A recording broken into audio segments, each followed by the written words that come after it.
یہ اعزاز کی بات ہے اور یقیناً ہے کہ حضور کا بستر علی کے پاس تھا، مگر بستر والا ابو بکر صدیق کے ساتھ تھا۔ ہم اس کو بھی مانتے ہیں، ہم اس کو بھی مانتے ہیں جس کے گھر میں حضور کی بیٹی تھی، ہم اس کو بھی مانتے ہیں جس کی بیٹی حضور کے گھر تھی، اس کو بھی مانتے ہیں جس نے نبوت والے کندھوں پہ سواری کی، ہم اس کو بھی مانتے ہیں جس نے نبوت والے کندھوں پہ سواری کی، اور ہم اس کو بھی مانتے ہیں جس کے کندھوں پہ نبوت بذات خود سوار ہوئی تھی۔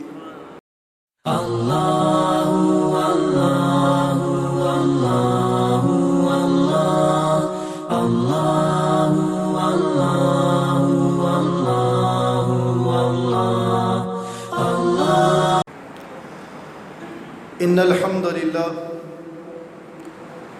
الحمد للہ نحمده ونستعینه ونستغفره ونؤمن به ونتوکل علیہ ونعوذ باللہ من شرور انفسنا ومن سیئات اعمالنا من يهده الله فلا مضل له ومن يضلل فلا هادي له ونشهد ان لا اله الا الله وحده لا شريك له ونشهد ان محمدا عبده ورسوله اللهم صل على محمد وعلى ال محمد كما صليت على ابراهيم وعلى ال ابراهيم انك حميد مجيد اللهم بارك على محمد وعلى ال محمد كما باركت على ابراهيم وعلى آل إبراهيم إنك حميد مجيد أما بعد فأعوذ بالله السميع العليم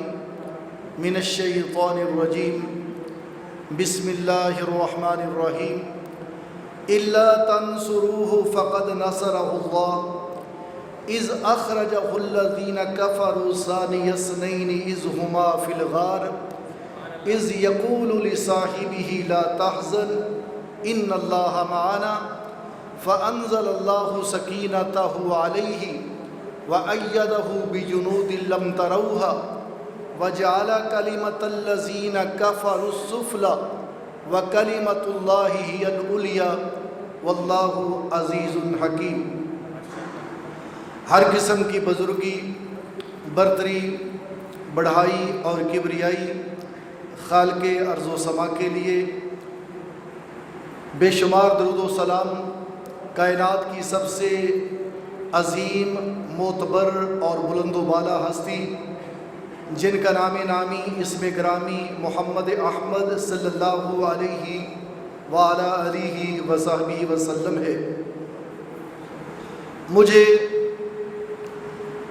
آپ کے اس گجرات شہر میں اور آپ کی اس تاریخی اور نامی گرامی مسجد میں، اور پھر آپ رفقا سے، احباب سے، بزرگوں سے مل کر ایک بڑی طمانینت، خوشی اور مسرت محسوس ہو رہی ہے، اور میں اپنے پیارے بھائی قبلہ قاری امین صاحب کا شکر گزار ہوں، انہوں نے مجھے یہاں دعوت دی۔ وہ میرے چھوٹے بھائی ہیں، ایک عرصہ وہ میرے ساتھ کچھ سالوں کے فرق سے پڑھتے رہے۔ مجھے آج جو موضوع، جو عنوان سونپا گیا ہے وہ ہے خلیفہ اول، خلیفہ بلا فصل، یار غار، حضرت ابو بکر صدیق رضی اللہ تعالی عنہ، ان کے فضائل و مناقب۔ میں انشاءاللہ آپ کے سامنے جتنی دیر گفتگو کروں گا، میں پوری کوشش کروں گا کہ حضرت ابو بکر صدیق رضی اللہ تعالیٰ عنہ کے فضائل و مناقب جو قرآن میں بیان ہوئے، اور پھر جو زبان نبوت سے بیان کیے گئے، اللہ مجھے ان کو حق سچ کے ساتھ بیان کرنے کی توفیق عطا فرمائے۔ ابو بکر صدیق رضی اللہ تعالی عنہ، آپ کا نام عبداللہ تھا، کنیت ابو بکر تھی، لقب صدیق بھی تھا اور لقب عتیق بھی تھا۔ ابو بکر صدیق رضی اللہ تعالیٰ عنہ مکہ مکرمہ میں عام الفیل کے تیسرے سال پیدا ہوئے تھے۔ آپ کا شجرہ نسب حضور علیہ السلام کے ساتھ 7ویں پشت پہ مل جاتا ہے۔ ابو بکر صدیق رضی اللہ تعالی عنہ ایک متفق علیہ شخصیت تھی۔ متفق علیہ شخصیت ایک ایسی ہستی، ایک ایسی شخصیت جس پر کسی کو کسی قسم کا کوئی اعتراض نہیں تھا۔ تاریخ سے اور شریعت اسلامیہ کی کتب کی ورقگردانی سے اور مطالعہ کرنے سے یہ بات سمجھ آتی ہے کہ اور کوئی ایسی ہستی، کوئی ایسی شخصیت نہیں تھی جس کے اوپر سارے لوگوں کا اتفاق ہو، سارے لوگ ان کو معتبر مانتے ہو، سارے لوگ کسی ایک کی آواز پہ لبیک کہتے ہوں، اس کی ہاں میں ہاں ملاتے ہوں۔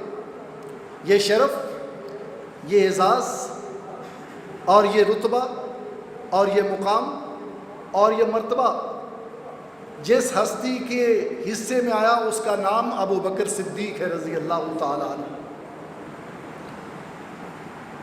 حضور علیہ السلام کے صحابہ بلا شبہ ان کا بڑا مقام ہے، ان کی بڑی شان ہے۔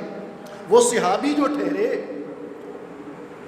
حضور علیہ السلام کی انہوں نے صحبت جو اختیار کی، وہ ایک طویل صحبت ہو اور چاہے وہ چند لمحوں اور چند لحظوں کی ہو، اگر ایمان کی حالت میں نبی کریم علیہ السلام کی زیارت اور دیدار بھی ہو گیا تو یہ بھی بڑی اعزاز کی بات ہے اور بڑی معرفت کی بات ہے۔ مگر ابو بکر صدیق رضی اللہ تعالیٰ عنہ ان کا سب سے زیادہ وقت حضور علیہ السلام کی صحبت میں گزرا۔ عمر فاروق رضی اللہ تعالیٰ عنہ کو نبی کریم علیہ السلام نے زبان نبوت سے صحابی قرار دیا، عثمان کو آپ نے صحابی قرار دیا، شیر خدا علی المرتضی رضی اللہ تعالیٰ عنہ، حضرت سعد، حضرت سعید، حضرت ابو ہریرہ، الغرض باقی جتنی جماعت ہے صحابہ کرام رضوان اللہ علیہم اجمعین، ان کو حضور علیہ السلام نے اپنی زبان سے صحابی قرار دیا۔ یہ میرے صحابہ ہیں، یہ میرے ساتھی ہیں۔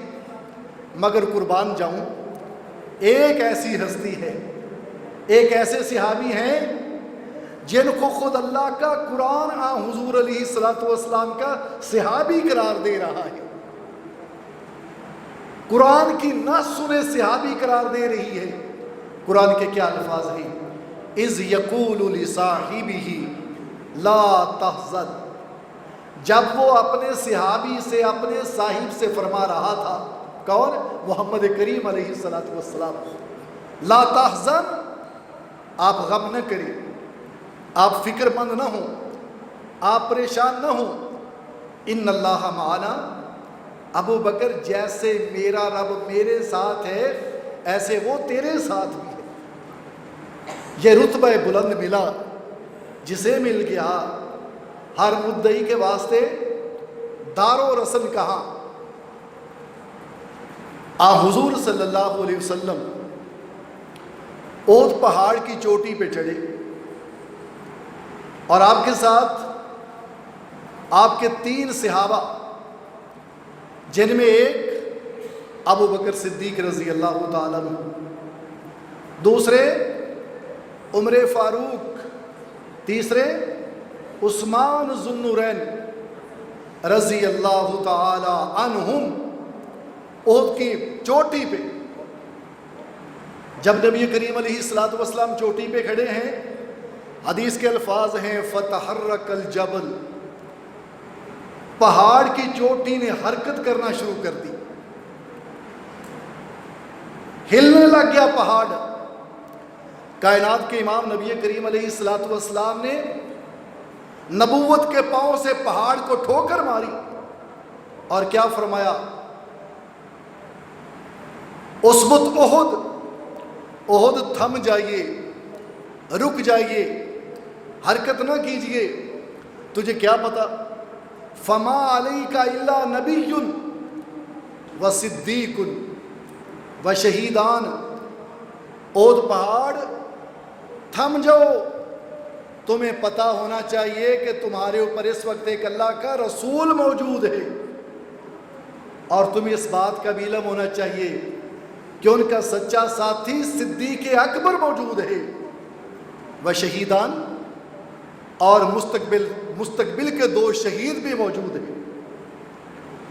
یہاں قابل غور بات یہ ہے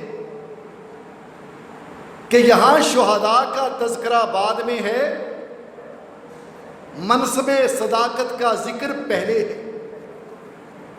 فما علیک الا نبی، نبوت کے بعد صداقت، اور صداقت کے بعد پھر شہادت۔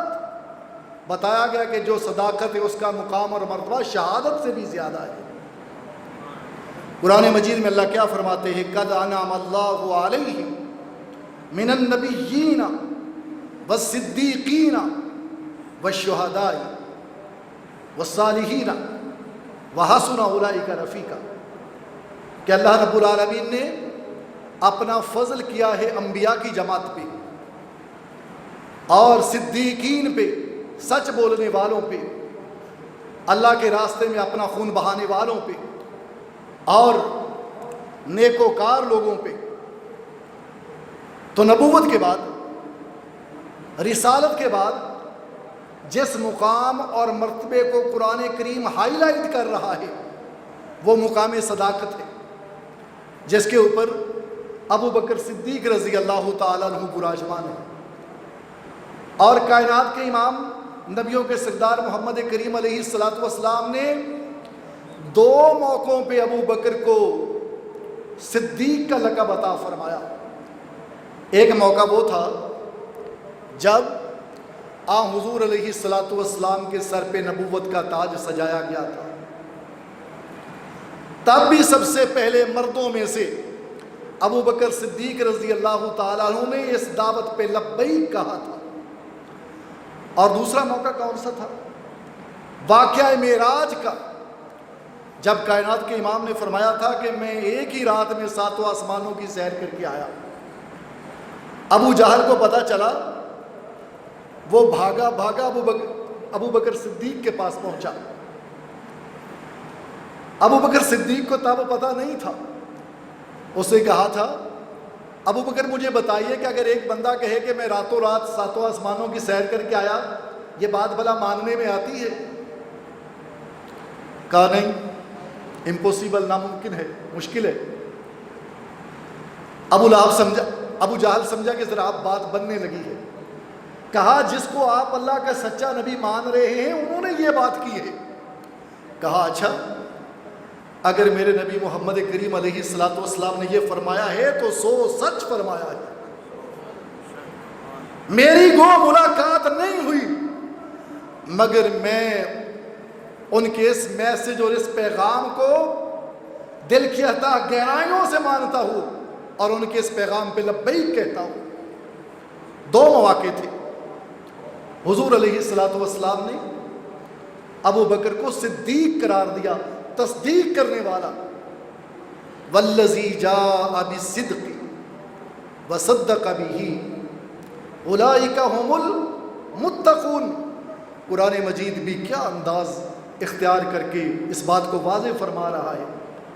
والذی جاء بالصدق، ایک تو وہ ذات اور وہ ہستی ہے جو حق لے کے آئی، صداقت لے کے آئی، سچا سچا صاف کھرا پیغام لے کے آئی۔ وصدق به، اور ایک وہ شخصیت ہے جو محمد کریم علیہ الصلوۃ والسلام کی تصدیق کر رہی ہے۔ اولئک هم المتقون، ان لوگوں کے تقوی میں، خلوص میں، للہیت میں، ان کی عبادت میں، بندگی میں کسی قسم کا شک و شبہ نہیں۔ تمہیں بات کی سمجھ آ جائے تو اللہ کا شکر ادا کرو، بات کی سمجھ نہ آئے تو خاموش تو رہو، کیڑے کیوں نکالتے ہو؟ یہ تو اپنے اپنے ظرف کی بات ہے، اپنے اپنے فہم کی بات ہے، اپنی اپنی سوچ کی بات ہے۔ حضرات، رات کا وقت تھا اور آسمان کے افق پہ ستارے ہی ستارے تھے، اور حضرت عائشہ صدیقہ طاہرہ مطہرہ زوجہ رسول اللہ صلی اللہ علیہ وسلم نبی کریم علیہ السلام کے پہلو میں آرام فرما رہی ہے۔ آسمان کو دیکھا، آسمان کے کناروں پہ چمکتے دمکتے ستاروں کو دیکھا جو اپنی روشنیوں سے ساری کی ساری زمین کو بھی بقائے نور بنا رہے ہیں۔ رہا نہ گیا، پوچھا یا رسول اللہ صلی اللہ علیہ وسلم، بھلا آج آسمان پہ کس قدر ستارے ہیں؟ اور یہ بات یاد رکھنا، آسمان کے ستاروں کی کوئی تعداد نہیں ہے، اللہ ہی بہتر جانتا ہے۔ گو ہمیں کم نظر آتے ہیں مگر بہت زیادہ ہیں۔ نبی کریم علیہ السلام نے فرمایا تھا، مجھے ایک اور حدیث پاک یاد آئی، آپ نے فرمایا تھا حوض کوثر کا مقام ہوگا تو میری دائیں جانب ابو بکر ہوگا، میری بائیں جانب عمر فاروق ہوگا، اور یہ صاحبین میرے دونوں ساتھی مسلمانوں اور مومنوں کو حوض کوثر کا جام پلاتے جائیں گے، اور جو ایک دفعہ پی لے گا اس کو پیاس نہیں لگے گی۔ ابو بکر پلانے والے ہوں گے اور عمر فاروق پلانے والے ہوں گے۔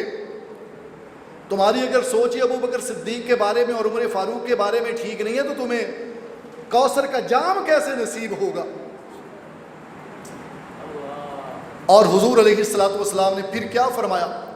فرمایا وہاں آب خورے کتنے ہوں گے؟ آب خورے، پیالے، گلاس، کپ جن کے اندر پانی ڈال کے پینا ہے یا پلانا ہے، جام، آب خورے کتنے ہوں گے؟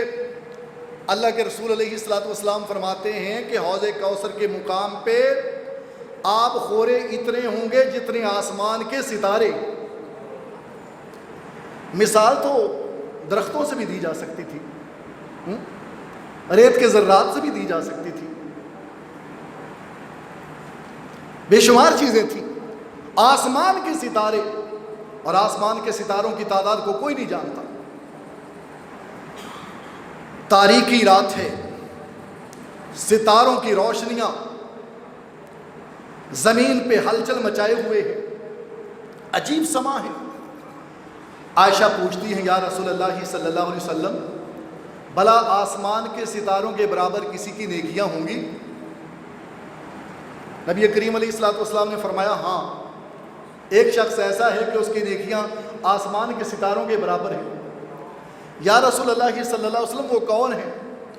حضور فرماتے ہیں اس کا نام عمر بن خطاب ہے رضی اللہ عنہ۔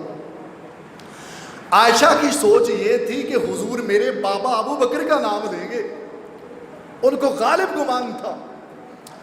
رہا نہ گیا، چپ نہ رہ سکی، عرض کرتی ہیں یا رسول اللہ صلی اللہ علیہ وسلم، این ذہبت حسنات و ابی بکر، اگر عمر فاروق رضی اللہ تعالیٰ عنہ کی نیکیاں آسمان کے ستاروں کے برابر ہیں تو میرے باپ ابو بکر کی نیکیاں کہاں گئی؟ وہ کتنی ہیں اور ان کا کیا بنا؟ آپ نے فرمایا عائشہ کیا کہتی ہو؟ تمہارے باپ کی ایک رات کی نیکیاں، وہ رات جو اس نے میرے ساتھ غار ثور میں گزاری تھی، 3 راتیں، وہ 3 راتوں کی نیکیاں، ان نیکیوں کا مقابلہ عمر فاروق رضی اللہ تعالیٰ عنہ کی ساری زندگی کی نیکیاں بھی نہیں کر سکتی۔ یہ اعزاز، یہ شرف، یہ کمال اور یہ منصب اور یہ مقام جس صحابی کے حصے میں آیا اس کا نام ہے ابو بکر صدیق رضی اللہ تعالی عنہ۔ حدیث پاک میں آتا ہے نبی کریم علیہ الصلاۃ والسلام نے فرمایا من کان من اہل الصلاۃ دعی من باب الصلاۃ، جو شخص نماز کا عادی ہے، سنت کے مطابق نماز پڑھنے والا ہے، کل قیامت کا دن ہوگا اس کو نماز کے دروازے سے آواز دی جائے گی۔ من کان من اہل الصدقہ دعی من باب الصدقہ، اور جو شخص اللہ کے راستے میں صدقہ و خیرات کرنے والا ہے، کل قیامت کا دن ہوگا جنت کے صدقہ و خیرات والے دروازے سے اس کو آواز دی جائے گی۔ ومن کان من اہل الجہاد دعی من باب الجہاد، اور جو جہاد والا ہوگا، مجاہد ہوگا، اس کو جنت کے جہاد والے دروازے سے آواز آئے گی۔ ومن کان من اہل الصیام دعی من باب الریان، اور جو روزہ رکھنے والا ہوگا، روزے دار ہوگا، کل قیامت کے دن جنت کے باب الریان سے اس کو آواز آئے گی۔ حضور علیہ الصلاۃ والسلام فرماتے ہیں یہ وہ نیکیاں ہیں جس آدمی کے اندر وہ ساری جمع ہو گئی الا داخل الجنہ، اللہ اس کو جنت کا مستحق قرار دے دے گا۔ اور ابو بکر رضی اللہ تعالی عنہ وہ شخصیت ہیں، وہ ہستی ہیں جو ان کے مصداق ہیں، ان کے فاعل ہیں، ان کے کرنے والے ہیں۔ حضور علیہ الصلاۃ والسلام نے یہ بھی ارشاد فرمایا من اصبح منکم الیوم صائما۔ بہت سارے صحابہ پاس بیٹھے ہیں، کائنات کے امام پوچھ رہے ہیں آج کون شخص ہے جس نے روزہ رکھا ہے؟ پہلے بتایا نہیں تھا کہ میں نے کل پوچھنا ہے، پرسوں میں نے یہ سوال کرنا ہے، پہلے ذکر نہیں کیا، اچانک ایک دن پوچھا کون ہے جس نے آج روزہ رکھا ہے، نفلی روزہ؟ قال ابو بکر انا۔ ابو بکر کہتے ہیں یا رسول اللہ صلی اللہ علیہ وسلم میں ہوں۔ آپ پھر پوچھتے ہیں کون ہے وہ شخص من تبع منکم الیوم جنازۃ، جس نے کسی آدمی کا جنازہ پڑھا ہے، کسی جنازے میں شرکت کی ہے؟ قال ابو بکر انا، اللہ کے رسول میں نے شرکت کی ہے۔ نبی کریم علیہ الصلوۃ والسلام پھر پوچھتے ہیں من عاد منکم المریض الیوم، آج آپ میں سے کون ہے جس نے کسی مریض کی تیمارداری کی ہو؟ مسلمان کے مسلمان پہ کتنے حق ہیں؟ کتنے حق ہیں؟ 6 حق ہیں۔ وعاد اذا مریض، اور ان میں سے ایک یہ بھی ہے کہ جب کوئی بیمار ہو جائے تو اس کی تیمارداری کی جائے۔ یا رسول اللہ صلی اللہ علیہ وسلم میں نے تیمارداری بھی کی ہے۔ آخری سوال، آخری جملہ فمن اطعم الیوم مسکینا، آج آپ میں سے کوئی ایسا شخص ہے جس نے کسی مسکین کو کھانا کھلایا ہو؟ ابو بکر کہتے ہیں انا یا رسول اللہ صلی اللہ علیہ وسلم، اللہ کے رسول میں نے یہ کام کیا ہے۔ کائنات کے امام کیا فرماتے ہیں؟ اوپر والی جو حدیث میں نے بیان کی تھی، حضور علیہ الصلوۃ والسلام سے ابو بکر سوال کرتے ہیں یا رسول اللہ صلی اللہ علیہ وسلم کوئی ایسا شخص بھی ہوگا، کوئی ایسا خوش قسمت بھی ہوگا کہ جس کو جنت کے 8 دروازے آواز دے رہے ہو میرے اندر سے گزر جاؤ، یہاں سے آ جائیں، اس سائڈ سے آ جائیں۔ حضور نے کیا ارشاد فرمایا؟ تاریخی جملہ، ایمان افروز جملہ، زبان نبوت سے نکلے ہوئے قیمتی الفاظ وَأَرْجُو أَن تَكُونَ مِنْهُمْ، جس کے بارے مجھے پکا یقین ہے کہ اس کو جنت کے 8 دروازے بلائیں گے، پکاریں گے، دعوت دیں گے۔ اس ہستی کا نام ابو بکر صدیق ہے رضی اللہ تعالیٰ۔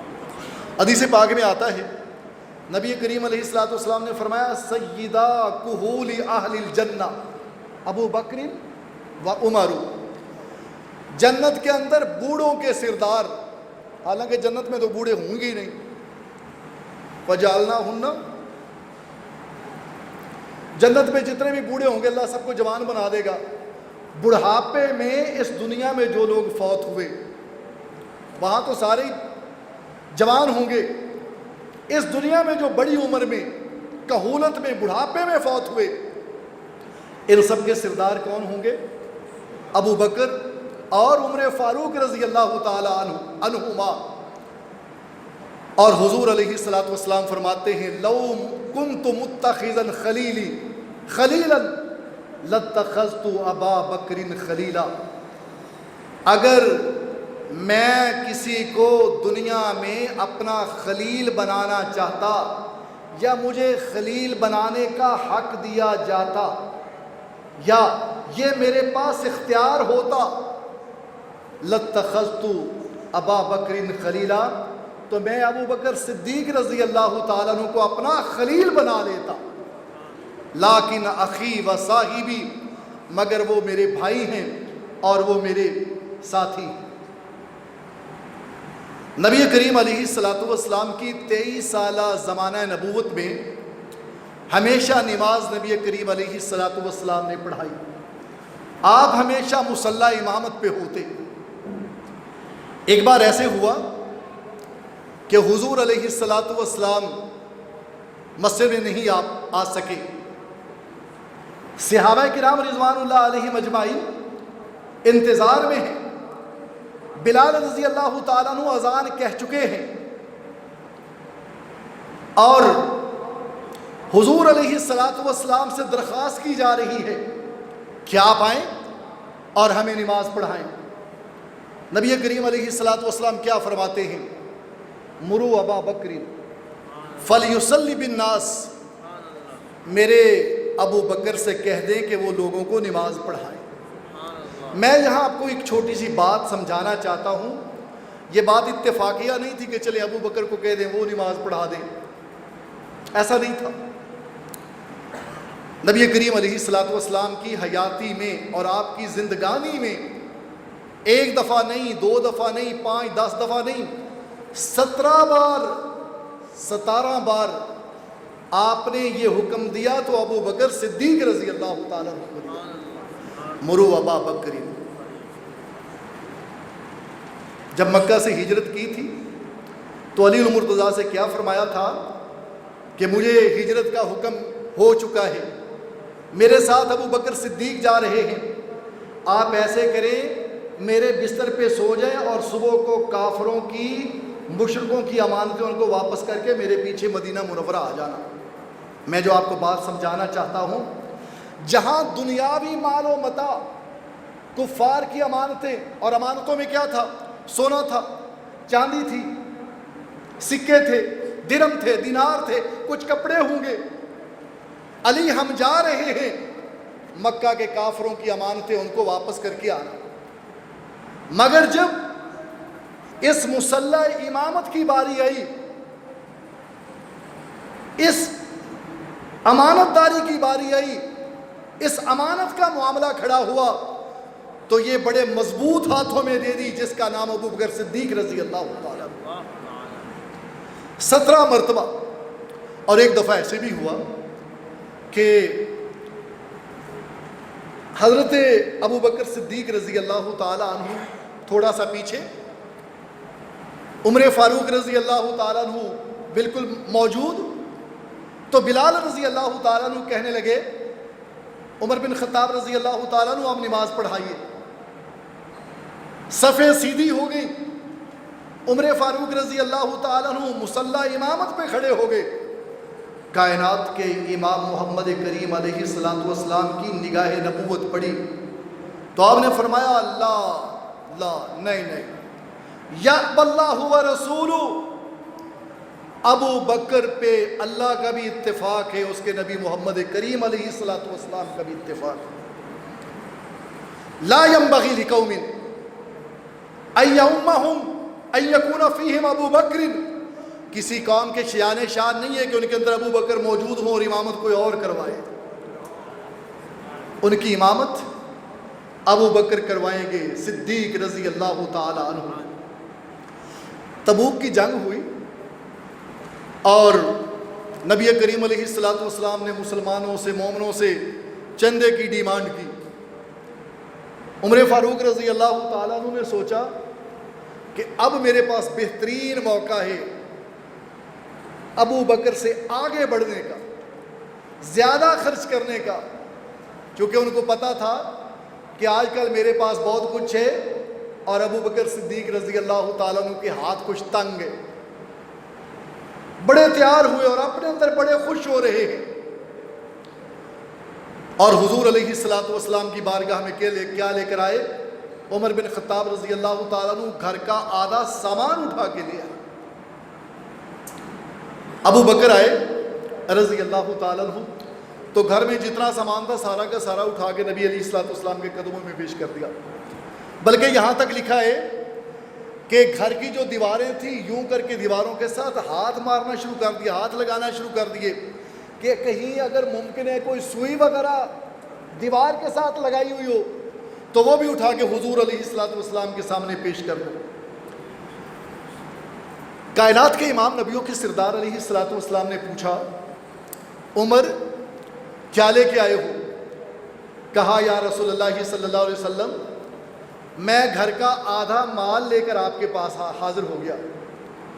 اس کے بعد ابو بکر صدیق سے پوچھا، ما ابقیت لأہلک یا ابو بکر یا ابا بکر، ابو بکر گھر والوں کے لیے کیا چھوڑ کے آئے؟ گھر میں کیا پیچھے سامان رکھ کے آئے؟ کیا جواب دیا خوبصورت، یا رسول اللہ صلی اللہ علیہ وسلم ابقیت اللہ و رسولہ، میں گھر میں صرف ایک چیز چھوڑ کے آیا ہوں اور وہ چیز ہے جس کو اللہ اور اس کے رسول کی محبت کہا جاتا ہے، باقی میں سارا کچھ لے کے یا رسول اللہ صلی اللہ علیہ وسلم آپ کی خدمت میں حاضر ہو گیا ہوں۔ حضور علیہ الصلوۃ والسلام نے کیا ارشاد فرمایا؟ ابو بکر آپ کو کیا پتا، آپ کا کیا مقام ہے، آپ کی کیا شان ہے؟ انت صاحبی علی الحوض، کل قیامت کے دن ہوگا حوض کوثر پہ ابو بکر آپ میرے ساتھی ہوں گے۔ انت صاحبی فی الغار، اور آپ میرے غار کے بھی ساتھی ہیں۔ حضرت قاری امین صاحب فرما رہے تھے نبی کریم علیہ الصلوۃ والسلام کے ساتھی ابو بکر جہاد کے بھی، ہجرت کے بھی، زندگی کے بھی، جنت میں بھی، اور حضور علیہ الصلوۃ والسلام جہاں آرام فرما رہے ہیں ماں جی کے حجرہ پاک میں بھی آپ کے ساتھی۔ صحابہ کرام رضوان اللہ علیہم اجمعین بیان کرتے ہیں نبی کریم علیہ الصلوۃ والسلام جب بھی فرماتے تھے تو یہ فرماتے تھے، میں نے کھایا اور میرے ساتھ ابو بکر نے کھایا، میں نے پیا اور میرے ساتھ ابو بکر نے پیا، میں چلا میرے ساتھ ابو بکر چلا، میں رکا ابو بکر رکا، میں نے کام کیا اور میرے شانہ بشانہ ابو بکر صدیق رضی اللہ تعالیٰ عنہ نے کام کیا۔ یعنی گویا کہ حضور علیہ الصلوۃ والسلام نے ہمیشہ اپنے ساتھ ابو بکر صدیق رضی اللہ تعالیٰ عنہ کا ذکر خیر کیا، تذکرہ کیا، اور صحابہ کرام رضوان اللہ علیہم اجمعین یہ بھی بیان کرتے ہیں کہ سب سے پہلے جب آپ نے صحابہ میں سے کسی کا ذکر کیا تو ابو بکر صدیق کا کیا، ان کے بعد ذکر کیا تو عمر فاروق کا کیا، اور ان کے بعد ذکر کیا تو عثمان غنی کا کیا رضی اللہ عنہ۔ اور میں آپ کو ایک بات اور کہہ دوں، ابو بکر کا معنی کیا ہوتا ہے؟ بکر کا معنی کیا ہوتا ہے؟ بکر با کاف را عربی زبان کے لفظ ہے، یہ با کاف را یہ وہ مادہ ہے جس کا معنی ہوتا ہے ابتدا، آغاز، جوبن، جوانی۔ جب سورج طلوع ہو رہا ہو، سورج چڑھ رہا ہو تو اس وقت کو بھی جیسا کہ قرآن مجید میں اللہ فرماتے ہیں یا ایھا الذین آمنوا اذکروا اللہ ذکرا کثیرا، ایمان والو کثرت کے ساتھ اپنے اللہ کا ذکر کرو، اپنے اللہ کو یاد کرو، وسبحوہ بکرۃ واصیلا، اور جب سورج چڑھ رہا ہو تب بھی اور جب سورج ڈوب رہا ہو تو تب بھی۔ بکرتن با کافرا، ابو بکر پہلا، کس میں پہلا؟ کلمہ پڑھنے میں پہلا، ابو بکر پہلا، اسلام لانے میں ابو بکر پہلا، ہجرت کرنے میں ابو بکر پہلا، لوگوں کو دعوت دینے میں ابو بکر پہلا، اپنا مال حضور علیہ الصلوۃ والسلام کے قدموں میں نچھاور کرنے میں ابو بکر پہلا۔ کہاں؟ غار ثور میں حضور علیہ الصلوۃ والسلام کے ساتھ۔ گویا کہ کوئی کہتا جی کہ ہم ابو بکر کو خلیفہ اول مانتے ہی نہیں، اور عقل کے اندھو، ابو بکر کا معنی ہی ہوتا ہے پہلے نمبر والا۔ اب جب تم نے ابو بکر کو ابو بکر کہہ دیا تو تم نے تو مان لیا کہ وہ ابو بکر ہے جو اسلام میں مقدم ہے، فرنٹ پہ کھڑا ہے، سب سے آگے۔ کائنات کے امام، نبیوں کے سردار محمد کریم علیہ الصلوۃ والسلام نے فرمایا، لوگوں سن لو، میں نے دنیا میں سارے لوگوں کے احسانات کا بدلہ چکا دیا، میں نے سب کے احسانات کا بدلہ چکا دیا، مگر ایک ہستی ایسی ہے، ایک میرا ساتھی ایسا ہے جس کے احسانات کا بدلہ میں نہیں دے سکتا، اس کے احسانات کے بدلے اور احسانات کے بدلے نیکیاں اس کو قیامت والے دن میرا رب ہی عطا فرمائے گا۔ اس ہستی کا نام کیا ہے؟ اس ہستی کا نام ہے ابو بکر صدیق رضی اللہ تعالی عنہ۔ نبی کریم علیہ الصلوۃ والسلام کے زندگی کے آخری دور میں کوئی صحابہ کرام رضوان اللہ علیہم اجمعین کے جو گھر تھے، گھروں کے دروازے مسجد نبوی میں کھلتے تھے۔ بات کی سمجھ آ رہی؟ کچھ صحابہ کرام کے گھروں کے دروازے مسجد نبوی میں کھلتے تھے، اور یہ حضور علیہ الصلوۃ والسلام کی زندگی کا آخری دور ہے۔ آپ نے فرمایا، جتنے میرے صحابہ کے گھروں کے دروازے مسجد نبوی کے سین میں کھلتے ہیں، الا سدا، ان سارے دروازوں کو بند کر دیا جائے، ان دروازوں کو مقفل کر دیا جائے، تالا لگا دیا جائے، الا بابا ابی بکرین، مگر ابو بکر صدیق کے گھر کا دروازہ کھلا رہنے دیا جائے۔ کیا اشارے دیے، کیا رہنمائی فرمائی، واضح طور پہ فرما دیا کہ نبی کریم علیہ الصلوۃ والسلام جو خلیفہ ہوں گے، خلیفہ اول ہوں گے، خلیفہ بلا فصل ہوں گے، ان کا نام ابو بکر صدیق ہوگا رضی اللہ تعالیٰ۔ مجھے یاد آیا، ایک خاتون آئی تھی نبی کریم علیہ الصلوۃ والسلام کے پاس کچھ پوچھنے کو، اور حضور علیہ الصلوۃ والسلام نے اس سے کہا تھا، اس نے جو پوچھا اس کو بتایا، اور پھر کیا فرمایا، اے بی بی، اے خاتون، اگر کبھی دوبارہ پھر کوئی مسئلہ پوچھنا ہو تو آپ بلا روک ٹوک پوچھ سکتی ہیں، کوئی رکاوٹ نہیں ہوگی، اور ہاں اگر آپ آئیں اور میرے سے ملاقات نہ ہو پائے، یعنی میں دنیا میں نہ ہوں، تو پھر ایسے کرنا کہ میرے صحابی ابو بکر صدیق سے جا کے مل لینا، ان سے پوچھ لینا، وہ تمہاری صحیح رہنمائی کر دیں گے۔ ابو بکر صدیق رضی اللہ تعالی عنہ، ان کی کیا محبت تھی اہل بیت کے ساتھ۔ آج تو سچی بات ہے، لوگوں نے عجیب قصے اور عجیب کہانیاں اور عجیب افسانے تراش لیے، ان کی محبت کی تمہیں ایک بات سناؤں۔